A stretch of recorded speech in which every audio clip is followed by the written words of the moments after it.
And we're back. The Sports Bag Bros podcast is back on Thursday. And in between time from Monday to now, everything has happened, but primarily the NBA. There are other things happening. We will get around to it, but the NBA is sizzling right now. We're in the middle of the NBA playoffs. Teams are stepping forward, but one team seems to be elite, way ahead of everybody else, pretty much unexpected. And now our defending champions, the Denver Nuggets, are on the ropes, going on the road, trying to prevent the broom. It's good. Right. So there's a lot of NBA to get to. You know, OG, he's out for game 3. Brunson he's a killer. I call him a killer, man. He's unreal, just splashing turnarounds and dropping threes. But as far as the T-Wolves and Denver, I mentioned Denver needed that game. They needed game 2. They needed to come out from jump, from opening tap, I said. And it looked like they tried. And the T-Wolves didn't even have Defensive Player of the Year, Rudy Gobert. And they still locked him up. Boat raced them, man. Yeah, they had them in their feelings, yelling at the refs, throwing shit on the court. Malone, I think he tried to get ejected, but the ref's like, nah, you're going to stay here, coach. They didn't even tee him up, and he deserved a tee. But they couldn't do nothing. Nothing. I can't even say it's an effort thing right now because they were just so thoroughly dominated at home and the must-win game. So all of this talk, and I mentioned it in the last show, and probably even before that, when people were coming out of the woodwork talking about the advantages Denver has in terms of the altitude they've always had. You know, the Denver Broncos have the same. And when it comes to home runs, you look at what's going on with the Colorado Rockies, they have that advantage as well. Hockey, obviously with the Avalanche, that might be an advantage too. But, bro, it has nothing to do with now. They weren't winning before. They won last year. I thought they would be the odds-on favorites going into the season to kind of repeat.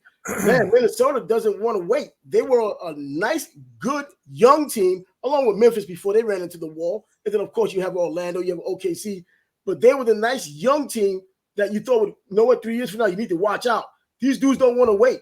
They're coming. They're taking vengeance. They're taking names. They're beating teams down, veteran teams like this. You say Gobert wasn't there, and they still made it look easy, 26 points at the end of the game. Everything else happened in between. Right. And you talk about the altitude. Nobody ever talked about the altitude until they wanted to give LeBron and the Lakers excuses for blowing games in the fourth quarter. Old men get tired. Fuck that bullshit narrative. It's never been a factor. Never. They just need to come up for something for their frozen king. I mean, chosen, whatever you want to call him, the chosen one, the king, frozen king. He needed excuses, so they fired his coach. But his fans, they still got to come up with a bogus narrative, the altitude. Man, miss me with that. Well, Minnesota goes in there. They beat them down in the first game. In the second game, they doubled down and doubled up, beating them up again. Now they go into Minnesota, and Denver now has to show this championship medal they're known for. At least last year they're known for it, and there's so much of a difference between what happened last year and what's going on right now, having to go to Minnesota with those rambunctious young guys. Karl Anthony Towns this past game, also 27 points. I mean, we know he's a play. He's just been injured in the past. But now it seems like all of this stuff is working. It's the perfect storm of, man, the odds-on favorite. They look like they're exploding through. And as I said before during the last show, they look like if you did live betting, the odds-on favorite to win the championship. I thought that would be Boston. I don't think that's the case anymore. Not even close. Not the way they handled them the other night, right? And actually, the wheels fell off. The wheels fell off in game 2 for Denver. Yeah. I mentioned throwing shit on the court. Murray, he threw the towel first at the referee. It didn't go far enough. So then he threw the heating pad. And there's no way he should be able to play in game 3. There's no way. And I said it before the bogus fine. $100,000, that's not even half his game check. And he gets to play in game 3, and then he's doing interviews, and he's being a total DICK head. Yeah. Ask me basketball questions. It's time to move on. You didn't address it at all. He didn't talk to the media after the game. And now they're asking him about it, and he don't want to answer it. He's acting like a little spoiled brat, an entitled bitch. I swear. You did something that is dangerous. If you play basketball, you know shit rolling out on the court is dangerous. People running Yeah, around, twist a knee, pull a a little bit of hamstring, water twist out an ankle, there. whatever. Anybody who plays basketball knows it's dangerous when shit gets on the court. And he's not gonna own it, not even say it was a dumb move. I'm sorry. He didn't say nothing. He said, I take responsibility. But that's all. You never apologized. You didn't say, Nope. yeah, Jokic could have injured himself. Cat could have gotten injured. He didn't take responsibility. He just said he took responsibility. Then he treated the media like there were some jerk offs. But look at Adam Silver. This is another time when he looks weak again. We saw the David John Morant Stern's issue. rolling over in his grave. Oh, isn't he? You know, if this is David Stern, you already know what would have happened. I mean, it would have been a foregone conclusion. There would have been a suspension and a fine, not just giving a fine Yeah. and a huge fine and hoping So people just look at he the got number. the same fine for Rudy Gobert doing the dollar sign. How is that even equal? Well, Plus, Murray did the dollar sign also. he pulled out all the stops. I guess they're in the spot. That's why I'm saying the wheels came off, and you have Malone going berserk at the refs. The wheels came off, but now Malone's telling his crew, they're lucky the game isn't until Friday. If it was tonight, I don't know how they'd come out, but they get an extra day. But I think they were shook. They might have another day to gather themselves. But Malone's out there sending messages. Hey, we need to get it together. He knows they're shook. He knows it, and he knows what they're facing. And I said it on Monday. When you got a guy coming for your throat, you got to get him off you. And I don't know if they have anybody to get Ant off of them. Nah, and if you get Ant off, Cat's there too. So, man, they got so many weapons, and they're still young. They still a vivacious group. They're going home in front of a raucous crowd that's waiting for this type of an opportunity to make it very uncomfortable for Denver. The experience of being in the championship game last year and winning a championship game and just being a good team like they were last year, I think that's kind of come to pass because Minnesota seems to have gotten that much better, that much sooner with Anthony Edwards being as dominant a player in the NBA in the playoffs. We're talking about a guy, only the fourth who scored multiple 40-point games. What, 4 40-point games? He's the fourth guy to do it, or 6 40-point games. He's the fourth guy to do it. And he's among great guys who've done it, which includes MJ, of course. You know, you had Brock King on that list as well. It's just that they seem unstoppable. I don't even know what to make of this, considering when we saw Denver last year, we talked about that. You know what? It's not outside the realm of possibility for them to easily pretty much repeat what they did last season. But it's not even close going by the beatings that they've taken so far. You thought that they would get it all together and say, you know what, we got to bite down. We got a veteran team. These young guys got to burn out. We got to play our game. Jokic's still getting his numbers, but they're making him work for the numbers. And they don't have anyone to stop their guys from getting the numbers. And that's how you get a 26-point blowout at home. So now that you mentioned last year, if you think back, they seem to play at a quick pace. They moved the ball around. KCP got shots. MPJ got shots. Aaron Gordon got shots. Bruce Brown off the bench, although Bruce Brown's gone.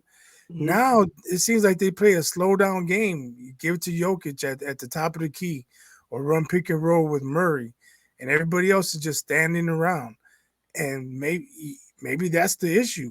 Like everybody else is just standing around waiting for something to happen, where last year they were making it happen. Well, this time around, I mean, Jokic is not putting up the offensive points, but he's doing all the other things that he's done. He's gotten the rebounds. He's getting the blocks. Sometimes he's getting the steals, but apparently it's not enough. And by the way, he's giving the turnovers. And the turnovers this year, another MVP for him. The third MVP for Jokic, which is, let you know what kind of player he is. But you would think in a year like that would be the time he actually does move forward in the playoffs or put up a better fight with his team, as they have not put up so far. Last year, he doesn't get the MVP. So it was Embiid. And they win a championship. This time, he's back to doing what Jokic does. But, man, they're on the brink. they're seriously on the brink now. And what happens if they get beaten by another double digit or even high double digit number on the road? 1, 2, 3 Cancun. You know what I mean? 1, 2, 3 Cancun. But congratulations to Jokic. He's the MVP, his third one, I believe. Yeah. Although I don't agree with it. I do not agree with it. Coming off, this is the one I think that's not a consensus, in my opinion. Coming off a championship season, you have a team of champions, and they didn't even get the number 1 seed in the conference. Yeah. You go to OKC, SGA's averaging 30 plus and 50% shooting. That's been rare. There's the list. I think is two players have done that. Him and MJ. I think I'm not 100% positive, but for him to be so young and for that team to be so young and get the number 1 seed, how do you deny him the MVP? Yeah, I was looking at him. I don't know. Luka was the other guy, but I thought that it would still probably come down to Jokic and SGA. Yeah, I think they came. The Mavericks came on a little bit too late for Luka to get real consideration.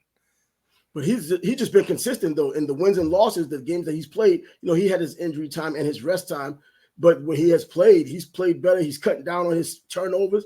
His overall game was better, but still, you know, when you're talking about Titans, because the way these guys played this past season, it was nothing but Titan play. So Jokic and SGA, but I think based on what you said, man, Jokic didn't get back there as a number 1 seed with that championship defending team coming out. And this young team comes, SGA, from beginning to end, held serve, and the other guys around him held serve. That's why they're where they're at now. And he doesn't get the MVP. So does he cry about it like Embiid and ultimately get himself an MVP next year? Yeah. But, you know, he's deserving. I think that's something to motivate him to. Let's see how he looks tonight when he goes out there. But when you think about it, his competition is going to be stiffer because he's only 22. Yeah. And he's coming.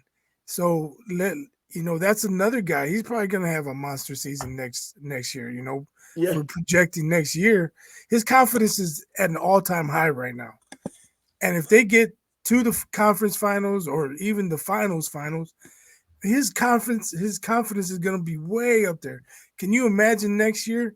It's like, oh, man, like if they lose to Boston in 6 or 7, it's gonna be like, we were that close. We almost had it. Oh, he's going to be on a mission. So that's another guy going to be getting MVP consideration. So SGA, this might have been his year. Yeah, that's true too. Although he didn't get it. But I think, with that Oklahoma City team, they're young, like we've already talked about ad nauseum, but they have draft picks. They have free agents that may want to come there because they see what's being built. You got to make it enticing for free agents anyway. Who wants to come to Oklahoma City? It's not the same as asking who wants to come to Denver. Denver's a great damn city. I mean, even Utah, a great damn city, Salt Lake City, going out there. Yeah, but you bring in the right veteran who knows how to blend in and not try to take over those guys who are not going to take over SGA or even Chet Holmgren. You got Josh Giddey plays his role. Man, you got a nice team there. Now, what are they going to do in the draft? KD. KD. You know what? KD that's the home he should be going back to. People talking about he needs to come home. He's a guy. He's not going to come in and demand the ball and say this is my team. Problem. That's going to be the problem. He doesn't mind being the rider on the bus. SGA just pass me the ball once in a while. No, you think Kevin Durant won't mind being a rider? He didn't mind being a rider in Golden State. Oh yeah, he didn't mind being a rider because he had all those great players around him. But when he opened up, he'd opened up. He still was a guaranteed bucket. Now with a young team like this, is that ruining the chemistry with a person like Durant? I go by some of the things that happened up there with the Nets when he had his other 2 guys there with James Harden and Kyrie. You had the big 3, and then you had the bickering at one time or another between one of them. One of the 3 was always complaining about something, and they hardly ever played together, and they were still making all this noise for the entire season.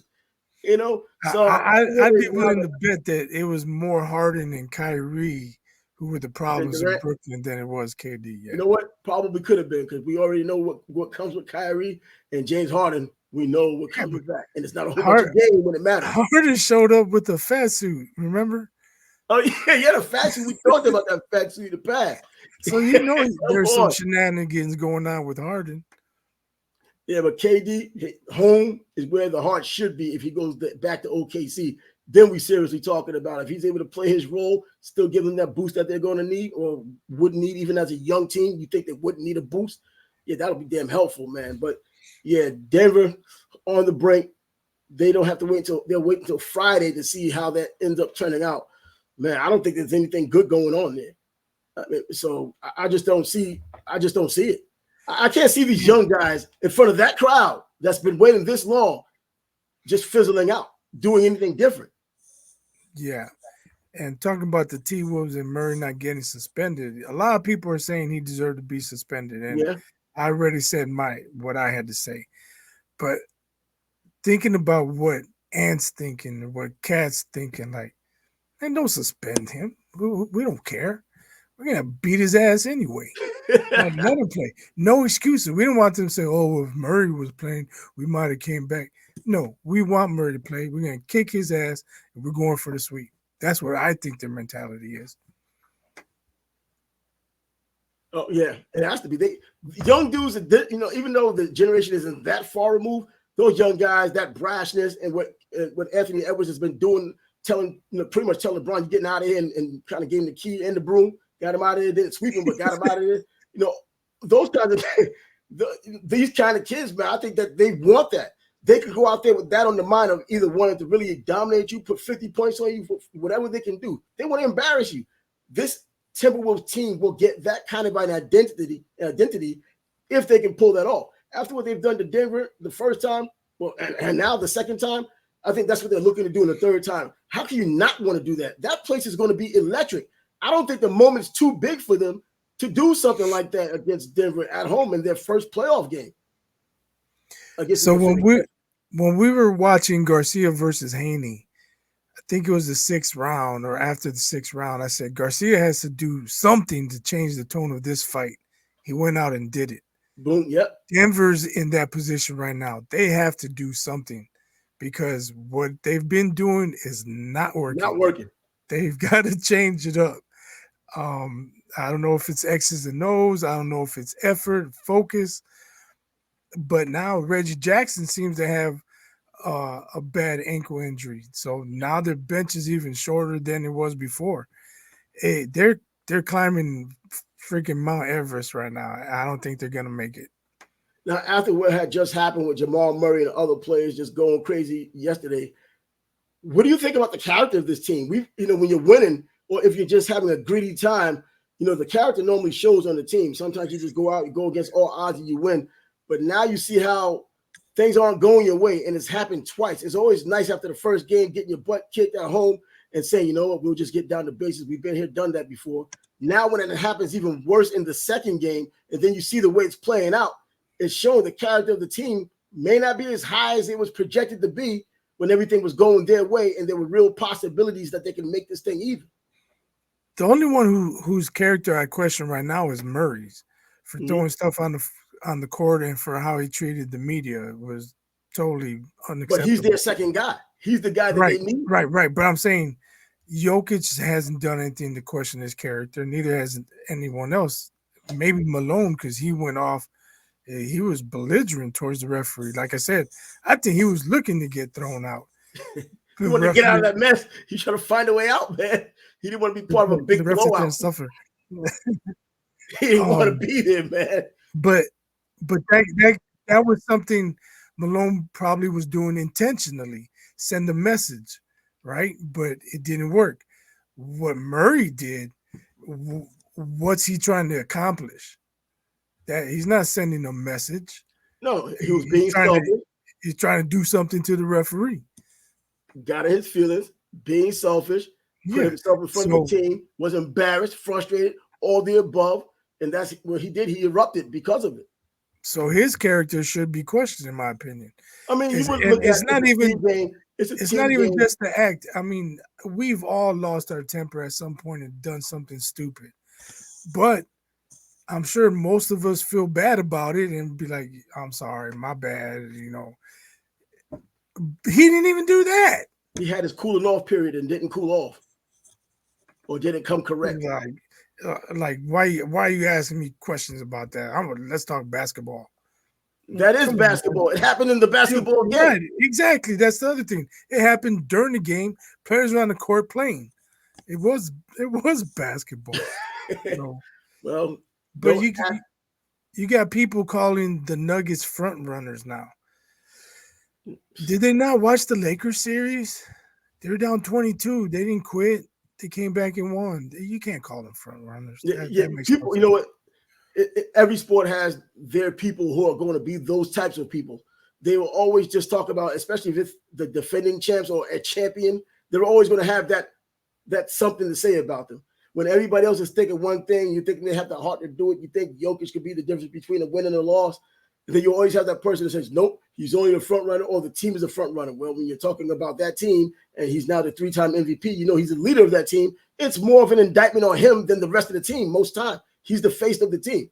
So they're talking about these teams that don't have a heart or they want to come with that nonsense now because things aren't going their way. But you know what? It's still up to Denver to show and prove. They have to. People are going to change the narrative. Well, it's not the same because they won game 1. They weren't down. Now they're down 2-0. What were you moving? You're moving the goalposts now. Yep. Moving the goalposts, but man, using a football analogy for a basketball game going to 3, well, we can sweep. That kind of fits every game, whether it's hockey, football, baseball. Yeah, I'm a Murray hater right now, man. He's a dog. He'll hit buzzer beaters. I do not deny his talent. He did it last year. I do not deny his talent, but his character, I highly question. Now, questionable. Right now, he can get the 2 fingers. Murray gets the 2 fingers. With the crosshairs. I want that sweep. Send his ass home. Man, you might get exactly what you want, and Minnesota fans may get a lot of the same because I don't see anyone stopping these Minnesota Timberwolves right now. These guys, unless there's something catastrophic that happens, which we wish and hope doesn't, man, I don't see any way to change this. I mean, going on the road is going to make it better? Bro, come on. I don't think it is. But yeah, we'll have to Friday to see the results for that. And so we can move on to that Dallas and OKC game. Another game like we talked about right before the game on Monday. We talked about Dallas was hot. They got hot towards the end. But I'm thinking these things are kind of cyclical. Dallas did have a rough beginning. They're trying to find themselves. Now they're at that point to where they found themselves. They got hot, probably the hottest team going into the playoffs. And now OKC showing that rambunctious young feeling at home. They go out there and race them out of there. I mean, SGA showing up like he's done all season long, just 1 point below his average, less than a point, 29. Yeah, but it could be Luka is really hurting too. He didn't look good going up and down the court. I think he may have gotten fouled or he missed a layup. He went and sat behind the backboard like, man, I need a break. He needed to get off his knee. He just doesn't look right. But he's on the court, so there's no excuses. He got to play better. Yeah, you got to play better. I mean, I don't know what happened to Brunson, though. He left the court. He couldn't even tell what happened to him. Foot. He had a sore foot, but he came back, pulled the Willis Reed. Sticking it up people's ass. Yeah, that's what he's been doing. That's what he's been doing, man. The freaking Knicks. And I know Charles Barkley says, hey, New York, calm down. The Knicks aren't a very good team. You know what? Without Brunson, they aren't. But without a whole bunch of other players now, too. I mean, people are getting injured left and right, man. We already went into the playoffs without Julius Randle. Now everybody's getting freaking injured. And if Brunson goes down, cancel Christmas, cancel the series, cancel 4th of July, everything that's in front of us, just cancel it. He's the reason why we're even here.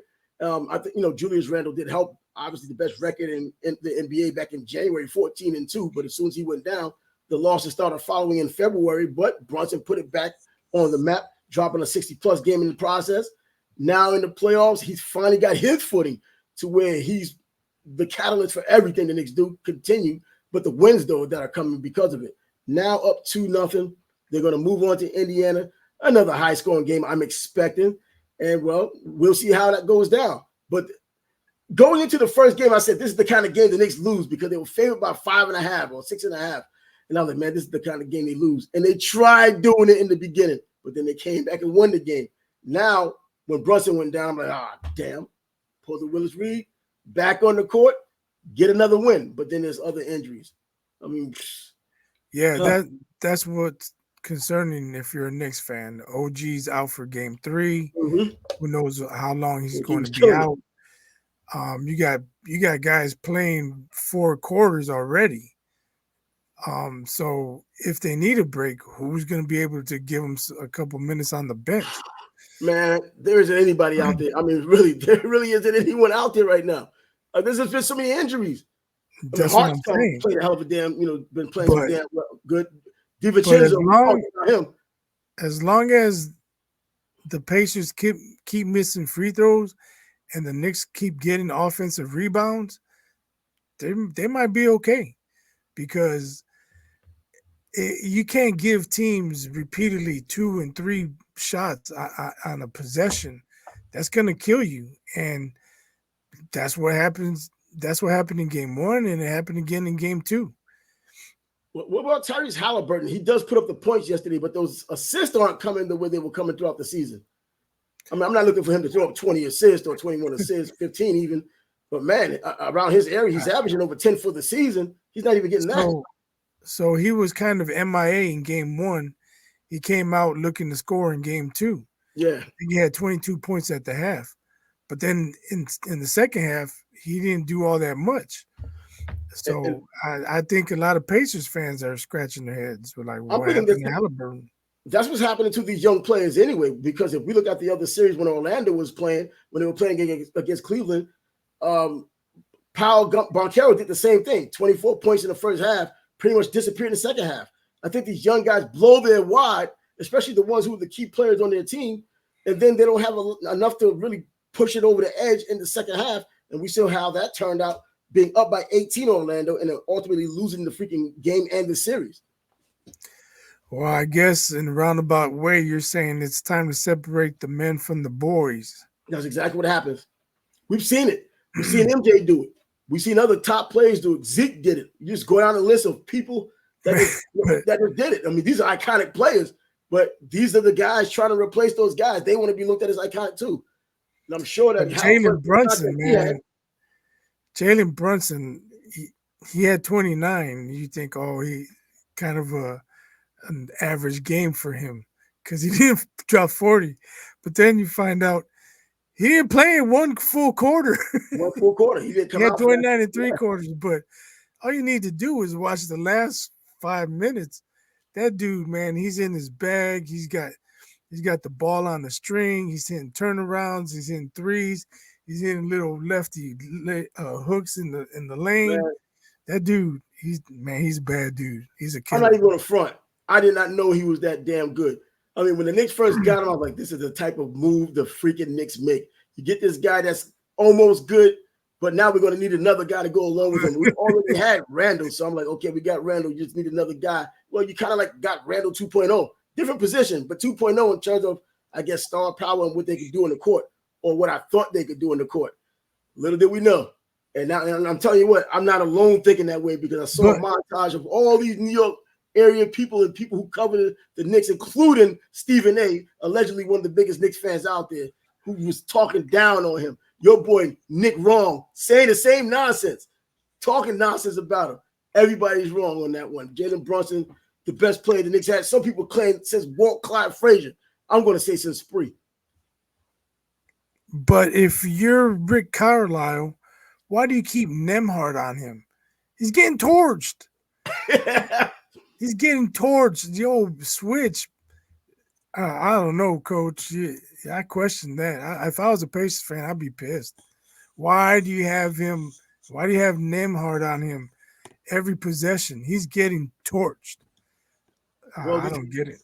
These coaches, man, they I don't know whether it's ego or whether they really have a plan behind the plan. But when you see a guy getting torched, what is the plan? And then you lose the game. Obviously, you didn't have anything else to do other than what you had done. You would have done something better. You would have done it and probably make the outcome a little better or even in your favor. So, and that's why I guess coaches get fired, like Frank Vogel getting fired.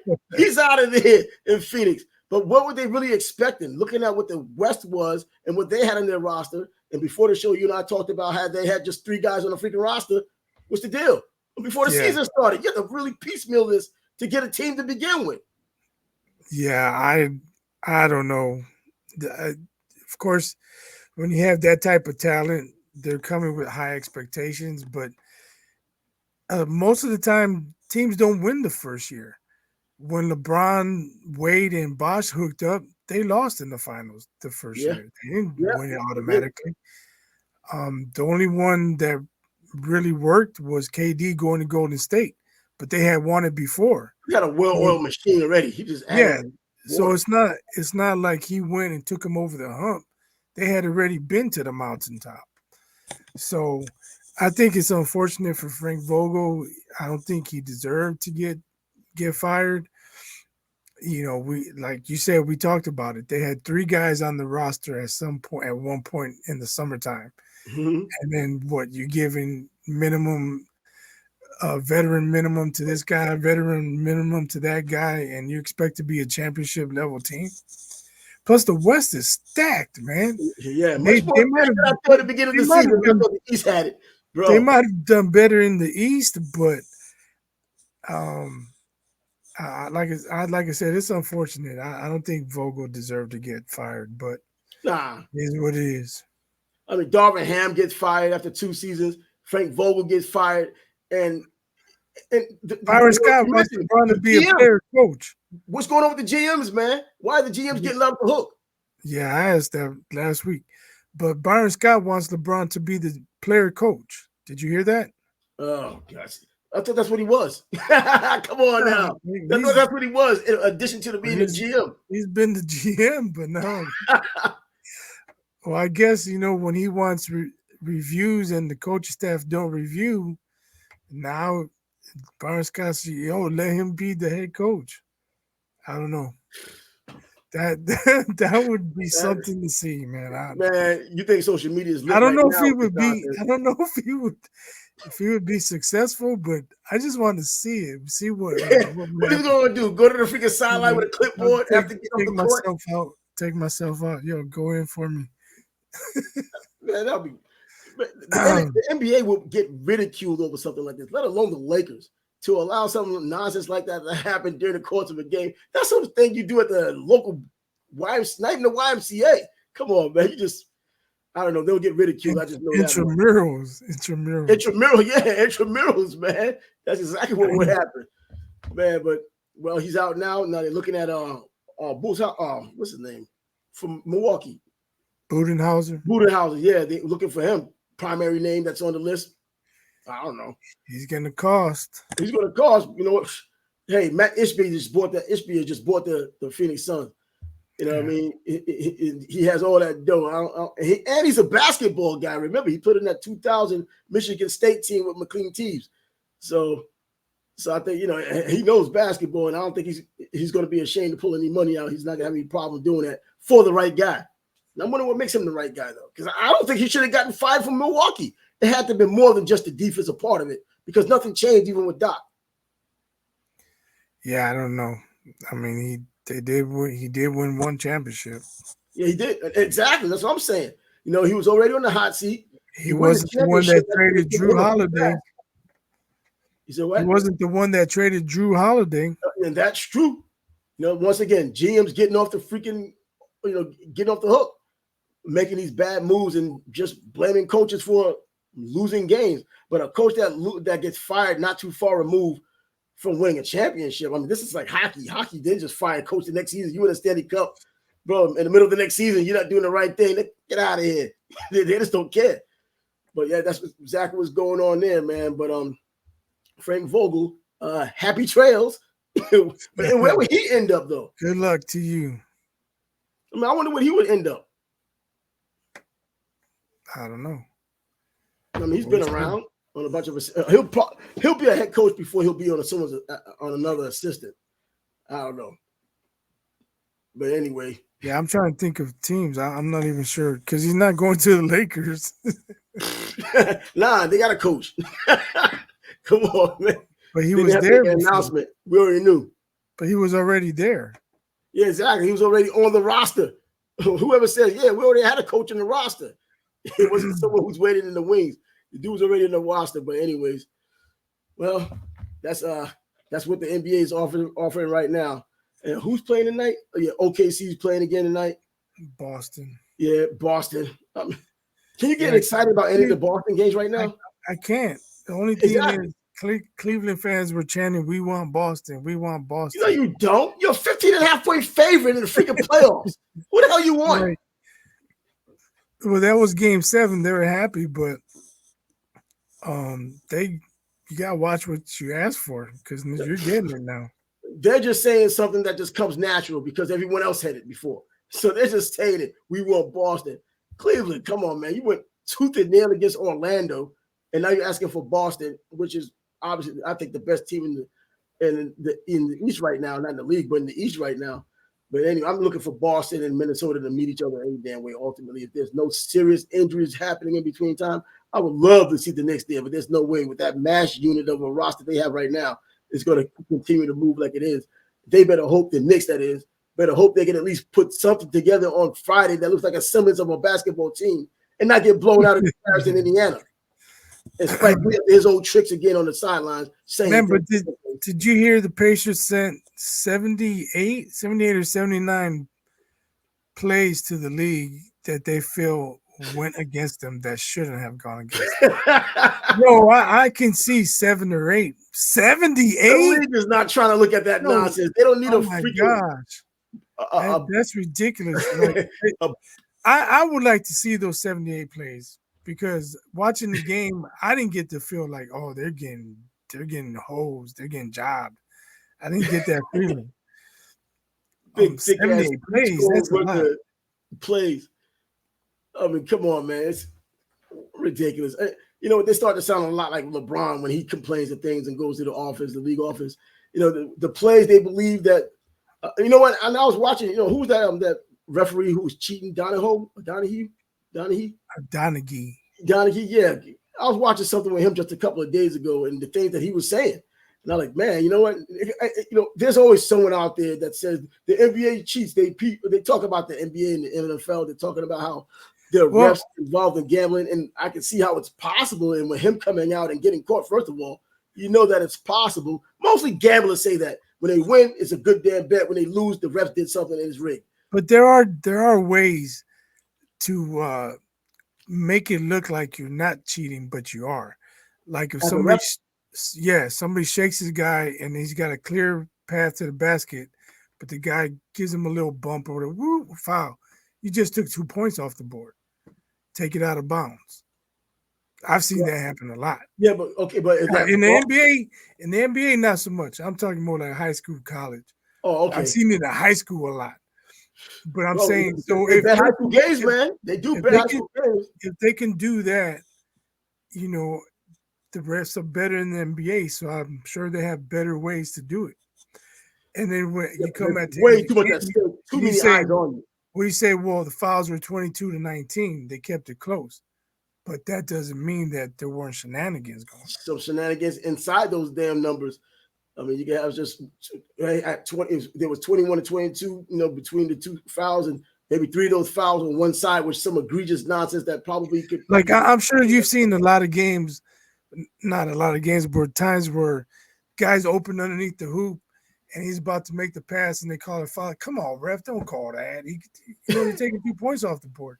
But then you start thinking, why are they calling it? When if that guy wasn't underneath the board and he passed it to the corner, they might not have called it. Or you know what I'm saying? You see a similar play and he passes it somewhere else, they don't call the foul, but they call it when the guy's under the hoop. Makes you think. Yeah, before it was speculation and people were just saying things out of frustration. Now when you have a referee who was caught, had gone to prison for it, and now he's out talking about it, then it just opens up the door. No, he's got videos on YouTube.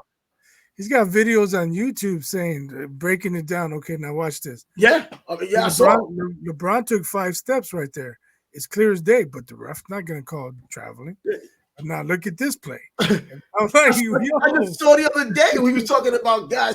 I saw guys take freaking 4 steps out there. What's going on here? You know, you travel, you got your basketball in one hand, your suitcase in the other, your passport in the other. Come on, man. These guys are traveling. And it's just so common now, and the refs act like nothing's wrong. But when it comes down to a pertinent part of the game, now all of a sudden they're blowing whistles on this. Yeah. Plus those step backs, they take like 4 or 5 steps. Like James Harden? I don't get it. it's not just Harden. No, I'm saying to do a little step back, almost James everybody Harden. does. Come on, man. Yeah. The shuffling, the whole nine. But yeah, man. But I can see where people get it from, man. I don't think you would like to believe with so much money at stake and so much at stake overall. I mean, you screw up somebody's bet or the wrong people's bet, you might not live to talk about it. So you would like to think that they would keep that in their mind. And that would be the reason why you try to keep it on the up and up. I understand that if there's another amount of money coming in addition to the money the NBA is giving you, and maybe some side money you got going on, man, I can understand how it can be a little tempting, but man, you would like to think the better of people in that kind of position. Lower level guys, you could probably say yes, but on the highest level, so difficult, man. You got to have nuts of stone to do something like that. That's true. So what's next? What's next? Well, Ryan Garcia back in the news. B sample comes back clear. Ryan Garcia did not juice going into this fight. So is it a no? It's not. I doubt it would be a no contest because I think it would have been a no contest if it was if it came out dirty, and then Devin Haney would be undefeated once again. Even though I think the damage is already done just based on the beating he had taken during the course of the fight. Those are those types of fights where you just don't. You're not the same guy anymore after those fights. Right. We talked about that before, but we already knew whether Mildred Taylor and Chavez, whether that fight was going to Mildred Taylor or not, bro, the damage was already done. There was no turning back the clock. We talked Marvin Hagler and Mugabe, how tough that fight was, especially that 6th round. Hagler won, but he was not the same fighter. And the reason why Ray Leonard looked at him was like, hey, I can finally beat him. Let's fight. You can just go down the list of guys. But now Ryan Garcia is calling out guys now. What's the deal here? I mean, Claressa Shields is calling him out. He's calling out real guys and fighters. How's that turning out? Yeah. First, I'd like to know, like, what exactly is the B sample? Was it taken later on the same day, or was it another cup from the same time he pissed? I mean, like, were there 2 cups? This is A and this is B. That's what I want to know. From what I understand, it's the same urine. You take 2 different cups, and they take one, and I think they send it away, but it doesn't come back until after the fight. So when people was talking about they knew that he was dirty, why they let him walk to the ring? The results don't come back until after the fight. I mean, on the day of the fight. I mean, not the day of the fight, but before they go out there, obviously it's not made available until they go into the ring. It would be the worst thing in boxing if you knew a dirty test was there, especially now you have Devin Haney claiming that Garcia tried to kill him. He could have killed me in there. I could have died there. All this hyperbole, the same hyperbole they were both. Yeah, his dad was sending him out to kill Garcia. So, all right, yeah, we owe him an apology. I said he wasn't shit for cheating. I take it back. He was clean. My bad. I apologize. He's clean. If he's clean, wrong. I know I saw an interview with Hearn yesterday, and he's still kind of putting it out there. But he wants to know about PEDs, why would Hearn be the guy you listen to? When his guy Fury got popped as well? And Ben? Yeah, he wants a no contest. Now, as far as Claressa Shields, she's tweeting at him. She said he can come in at 160. She called it she woman versus he woman or something. She trying to say he's a woman. Like she trying to get under her skin to have him say F it. I'm gonna beat her ass. I don't know, but we got Tyson fighting Jake Paul. That's a circus. Bro, I might watch that shit, man. I might be watching it. We got too many circuses going on already. Yeah, we don't need another one, man. I hope Ryan fights. I don't know. Let him fight Boots. He can come in at 147. Yeah, call out Boots. You say he called out Spence, right? He called out Spence. He claims he sent him a real offer and gave Errol Spence 72 hours to respond.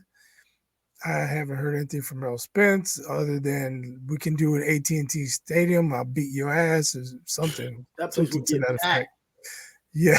That place would be packed with who got in there. Don't they have the same trainer? Well, the trainers will go with the guy the most. No. I thought Errol Spence got rid of Derrick James. Oh, did he? Yeah. Well, it's the revenge tour. That's why. Yo, I mean, Derrick James revenge tour. But the crazy part about this is even though Ryan had that big win against Devin Haney, he's making offers because he's making more money than everybody else. He's offering freaking Errol Spence. Errol Spence should be the A side even after the Bud fight. Yeah. I don't know about that. I don't know about that. But is it going to be at 154? I don't know. I question. I need to see Arrow in the ring again. Yeah, that's true. I don't know how much he has left. He First inclination is he's too big. He's too rugged. He's gonna beat the shit out of Garcia. But we don't know how much he has left. And if his chin isn't what it used to be, Garcia does have a good left hook. But Garcia moving up, Garcia is still a fighter. Yeah, I know. I'm just saying I need to see Arrow in the ring again. That's true. Because before I can say it's a mismatch or it's going to be a close fight. Because he's another one of those fighters who had taken a beating as well, and where life may not be the same. I mean, he's taking an automobile. Now he's taking a beating by Bud Crawford. Now, if he comes up onto the assembly line and comes out for another fight, even a tune-up, and looks mediocre, man. Wow. Yeah. I know when he went against Ugas, people just had a whole new opinion of him, of how great he was. And I knew the Ugas fight wasn't showing us what we needed to see. He was a tailor-made fight for a reason. But now Ryan's saying he's going to finish the job that Bud started. I think Bud finished it himself. I'm serious. You get this guy now as a I didn't know Bud left unfinished business. I thought they stopped that fight. He just want to see if he beat the fight out of him so that he wouldn't be as bad against him as he was against Bud. He wouldn't be as dog against him. Because Spence, for all intents and purposes, didn't give up in that fight. He still wanted to fight. I'm just glad that he was saved from himself in that fight because Bud is too serious to be in it with. Now, did we even talk about with Bud having a chance to fight Canelo? Now the real money's coming out. The Saudis or the Turkish are coming out with the huge money for him. Bro, I'm telling you this. No, we haven't talked about it. Yeah, I tell you what, man. I'm taking, even though, come on, everything's going to go against Bud, man. I'm going to take Bud, and I'm going to put some real money on Bud, man. I'll be willing to lose that damn money against Bud. First of all, if he wins, he's getting a nice payback. But secondly, man, I really think that, man, I don't want to give him, I'll give him all bits of credit to get into the ring with Canelo. But, man, I just think he could actually do it, man. The only thing is they're talking December or January. Doesn't Bud have a fight in September or? Is Canelo's fight in September against Berlanga or whoever he decides to fight, if it's not Benavidez, and then because that's how he always does it. Canelo only fights 2 times a year. So that doesn't. He was a pretty busy fighter, man. Around COVID time, a little bit after COVID, he was pretty busy before COVID. He only fights twice. He only fights in May, September now. But he's gotten to a point where he was fighting pretty regularly when everybody else wasn't. Even though he wasn't fighting everybody we wanted him to fight, he was keeping himself busy.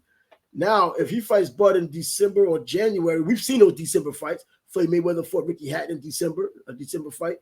But I think Bud, man, I just think about Billy Conn and Joe Louis, of how Billy Conn was about 168, even though they claim he was the light heavyweight limit. He was 168, he said himself at least. And he gave him all he could handle for 12 rounds, got KO'd in the 13th. I think Bud, man, being a former 130, he's grown into the spot. He got there naturally. We like to believe his skill set, the offense, the defense, the southpaw and the orthodox, and the precision punching, his toughness will be challenged because Canelo is going to hit him a lot. I mean, quite a few, because Bud hasn't been exactly the guy who's gotten away from punches in the past either. Even though. Yeah, but Canelo just fought. I don't think he's in negotiations for another fight yet. If the money's there, these guys are bringing the huge money, man. If he could get that 100 million, he might not get the 200 million. If he could get the 100 million, 150, bro, he's in there. And then you got to give Bud his money. And those guys seem not to care about where the money's coming from. They're just getting it. Well, yeah, they do, but I'm not. I don't feel like talking about it until it's actually done. I'm just letting it be known now. I mean, then we could just do a show on fantasy fights. Who would like to see Chavez versus Salvador? That's what it is right now so far. Or Arguello versus Yeah, they still talk about where Pryor would have done to Leonard. Come on now, another fantasy fight. Get out of here with that. I mean, I've heard people on some of the other videos we've done, they talked about those things, and they're still making their minds up on giving us their idea of what would have happened in fights like that. Mayweather versus Aaron Pryor. They still think Aaron Pryor would have just finished Mayweather, which I don't think would have happened. But anyways, that'll be it for boxing right now. We do have this Usyk and Fury fight coming up soon, so that's something to pay attention to. I'll watch that one. Oh yeah, I'll watch that. You know, it's not like a fight I've been looking forward to. I'll just watch it because it is a big fight, and it is the heavyweight championship of the world. You know, I mean, I don't see any reason why not. Some people have Usyk top 5. I mean, they seem to forget he really got knocked out. The body shot. Yeah, he was knocked out. That was a clean punch. It was a clean punch, but you know how boxing goes. I look at the Terrell Gotti versus Harrison. You can't. Just like one of Floyd's wins is against Conor McGregor. He ain't 50, he's 49-0, man. Fuck out. Dude never had a fight. You gonna make this a sanctioned fight for a damn legit? Right. So I'm saying he got knocked out, so he can't be in top 5. Yeah. Well, you know what? I guess officially they have it down as a win. Usyk. And anybody that has Canelo ahead of Bivol, they're just retarded. Come on, that's retarded. And now they got to find someone else to fight Bivol because Beterbiev is out because of a meniscus. They're claiming September. Yeah, that fight's off. So but they're not canceling. They're not canceling the card. They want to bring someone in for Bivol because you still have Wilder in that undercard. And they want to keep that alive. Benavidez, but he's already got a fight. But I'm saying, I hate to put Benavidez in a fight like that against Bivol right now. First of all, because let the guy have the whole mindset for an entire camp going into that fight, knowing that he's going to fight Bivol. Don't have this guy, he's already prepared for something else, but then he just changes his mind, tries to focus on Bivol, and then it gets messy in there, especially when he's moving up. Bivol's been concentrating on beating Beterbiev, but he still got that boxing freaking skill. He still has that high level boxing skill that could probably right now with a distracted Benavidez, he could probably beat him. But whoever they bring in for him, I hope it's good enough to complement that card because the Zhang Wilder fight, I think the loser of that fight probably needs to retire. Probably. Yep. So maybe the winner gets AJ. Oh yeah, you know what? Get AJ. AJ's he looked like he's got a new lease on life in boxing. I'm not just down on him all the time. He's one of those fighters anyway that's always looked like he's tried to improve. Whether he's brought a new trainer in, he's trying to do what the trainer says. And if it doesn't fit, it doesn't fit. But at least he tried to do what the trainer said. And now he looks like he's on track to do something special. He had to get rid of his previous trainer in England. He got Garcia when he was out there in California. I don't know. I didn't think that was a good match to begin with. But now I think he has Derek James now, and everything looks like he's on track. So let's see what's going on. We'll get that. See how AJ continues. He does have that ability to win the championship again. He takes it serious. And that's what not what a lot of boxers are doing these days. But anyway, and by the way, Inoue got knocked down for the first time. Jose Neri knocked him down. Bro, that was a beautiful shot. He caught it clear. It went down, got up, shook it off, and did what the monster does. Put him to sleep, game over. Still up there with butter, 1A, 1B, whichever way you want it in the pound-for-pound rankings. So that'll be it for us. Tonight, there's some basketball going on. We already know that. We've spoken about it. And when we get back on Monday, there will be more basketball that has been played. Maybe there might be some No, I don't think there's gonna be enough time for a broom by the time we come on next Monday. But the broom would probably be they should play Friday and Sunday. It's Friday and Sunday. I was gonna say on the way out, but next time you see us, I'll be happy because Murray be sitting at home, or at least making a flight reservation somewhere. The Cancun connection. Cancun, Cabo, Bahamas, or somewhere.